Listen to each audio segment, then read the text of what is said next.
సంవత్సరాల తరబడి government job కోసం వేచి చూస్తున్నారా? కేవలం 8 నెలల్లో మీ కల నెరవేర్చుకోండి. వెంటనే కింది నంబర్స్‌కి కాల్ చేయండి.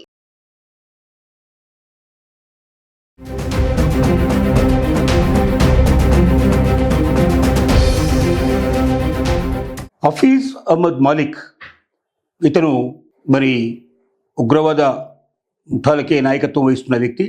ఈ దాడుల్లో ఇతనికి సంబంధించినటువంటి స్థావరం ఏదైతే ఉందో ప్రధాన స్థావరాన్ని, ప్రధాన కేంద్రాన్ని ముక్కలు చేయడం జరిగింది మన భారత సైన్యం.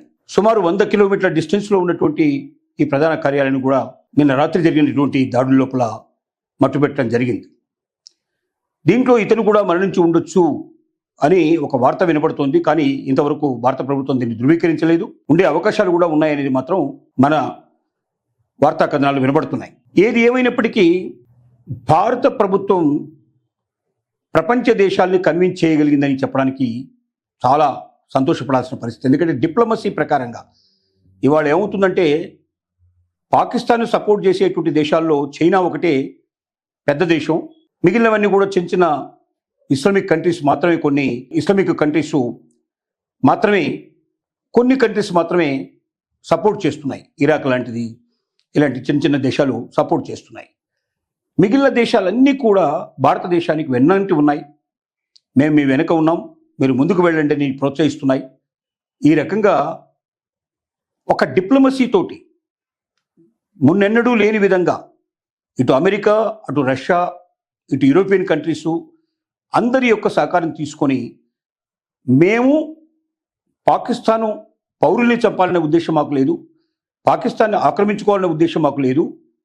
కానీ పాకిస్తాన్లో ఉన్నటువంటి ఉగ్రవాద శిబిరాలని మాత్రం మేము ధ్వంసం చేస్తాం, ఉగ్రవాదుల్ని పట్టుకొని తీరుతాం, ఉగ్రవాదుల్ని చంపి తీరుతాం. మరొక్కసారి మా దేశం మీద ఎట్టి పరిస్థితుల లోపల ఇలాంటి దాడి జరగకుండా మేము చూస్తామని మాత్రమే వారందరికీ హామీ ఇవ్వడం జరిగింది. దాని ప్రకారమే నేను చేసిన ప్రకారం చూస్తే ఎక్కడ సివిలియన్స్కి ఎక్కడ ఇబ్బంది కలగకుండా, పౌరులకు ఎక్కడ కూడా ఇబ్బంది కలగకుండా, పౌరులు ఎవరు చనిపోకుండా చూసేటువంటి పరిస్థితికి దారితీసినటువంటి పరిస్థితి. అయితే పాకిస్తాన్ మనకు తెలిసిన విషయమే, ఇప్పటికే గగ్గోలు పెట్టడం మొదలుపెట్టింది. మా మసీదులను కూల్చేశారు, అలాగే మా పౌరుల్ని చంపేశారు అంటూ ఆక్రందనలు చేయడం ప్రారంభించింది. ఎందుకంటే పాకిస్తాన్కి ఇది అలవాటే. ఈ రకంగా దొంగ ఏడుపులు ఏడటం కానీ, అసత్యాలు ప్రచారం చేయడం కానీ, ప్రపంచ దేశాల ముందర తను చాలా అమాయకంగా నటించడం కానీ ఇది దశాబ్దాల కాలం నుంచి చేస్తోంది. కానీ మనకున్నటువంటి మంచి విదేశాంగ రాజనీతి, అటు మరి విదేశాంగ మంత్రితో పాటుగా ప్రధానమంత్రి కూడా ఒక్కొక్క దేశాన్ని 2-3 సార్లు తన ప్రధానమంత్రి అయిన తర్వాత అన్ని దేశాలు తిరగడం, వారితో సరిగ్గా సయోధ్యం నెరవేర్చుకోవటం, భారతదేశానికి ఆ దేశానికి మధ్య మైత్రి బంధాలని బాగా ముడేయడం, తద్వారా ఇవాళ పాకిస్తాన్ని ఏకాకి చేసే పరిస్థితి ఏర్పడింది. ప్రపంచంలో అన్ని దేశాలకు తెలుసు పాకిస్తాన్ అసలు ఒక దేశమేనా అని చాలామంది ఆశ్చర్యపోయే పరిస్థితి ఏర్పడుతుంది. ఎందుకంటే ఉగ్రవాద కార్యక్రమాలకి అది ఒక నిలయంగా మారిపోయింది. ఒకవైపున పాకిస్తాన్లో ఉండేటువంటి అటు బెలిస్టిస్తాన్ కానీ, లేకపోతే ఇటు పంజాబ్ కానీ, లేదా ఇక్కడ పాక్ ఆక్రమిత కశ్మీర్ కానీ, వీరందరూ ఎవరికి వారే సపరేట్ కావాలని ప్రయత్నాలు చేస్తున్నారు. ఇంకొక వైపున ఆఫ్ఘనిస్తాను ప్రతిరోజు దాని మీద దాడి చేస్తోంది. రోజు 20 మందో, 40 మందో, 50 మందో, 100 మందో మరణించడం మనం చూస్తూనే ఉన్నాం. అంటే ఒక నిప్పుల కుంపటిలాగా తయారైన పాకిస్తాను ప్రజల అభివృద్ధి కోసం కానీ, అభ్యున్నతి కోసం కానీ, ఆదాయాలు పెంచడం కోసం కానీ, వారు ఉద్యోగ ప్రయత్నాలు చేసుకోవడానికి కానీ, అవకాశాలు కల్పించడానికి కానీ ఏ వైపున కూడా ఏ రకంగా కూడా వారికి సంతోషాన్ని, ఆనందాన్ని కలిగించే పద్ధతిలో పాకిస్తాన్ ప్రభుత్వాలు పనిచేయడం లేదు.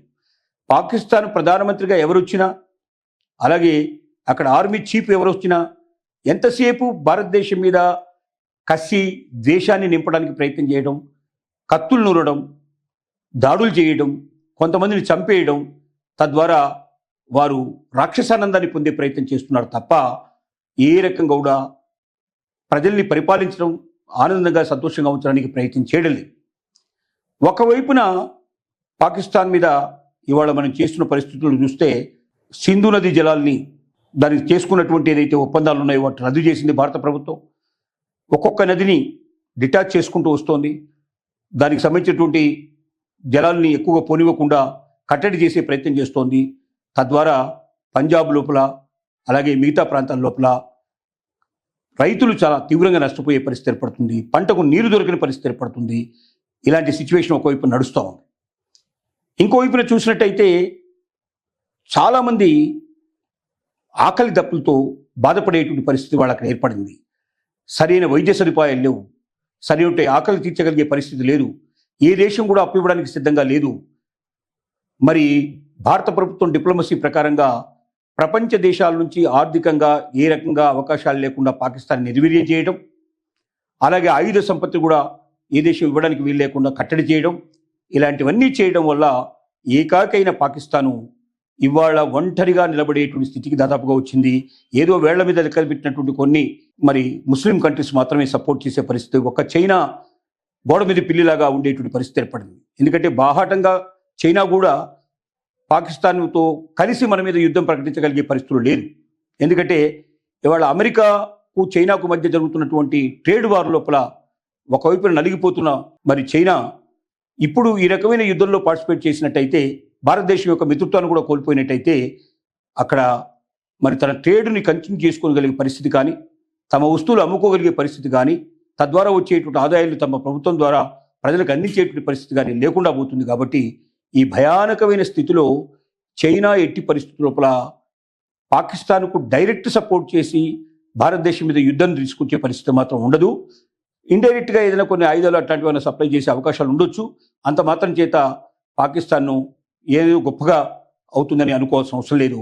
ఇలాంటి ఒక చక్కటి అవగాహన పరిస్థితుల్లో ఒక డిప్లొమసీని భారతదేశం అమర్చడం వల్ల, ఆ రకమైన పద్ధతిలో మనం తీసుకురావడం వల్ల ఇవాళ చాలా నిశ్శబ్దంగా రాత్రి 1:44 ప్రారంభించినటువంటి ఈ మొత్తం టోటల్గా దాడి 3 గంటల లోపల పూర్తి చేసేసి సంతృప్తికరమైనటువంటి రిజల్ట్స్ వచ్చినాయని భావిస్తున్నారు. మరొక కొద్ది గంటల్లోనే దీనికి సంబంధించినటువంటి మరి ప్రెస్ కాన్ఫరెన్స్ పెట్టి వాస్తవాలన్నీ కూడా భారత ప్రభుత్వం తెలియజేసేటువంటి పరిస్థితిలో ఉన్నది. ఈ రకంగా సుఖాంతం అవుతుందని మనందరం ఆశిద్దాం.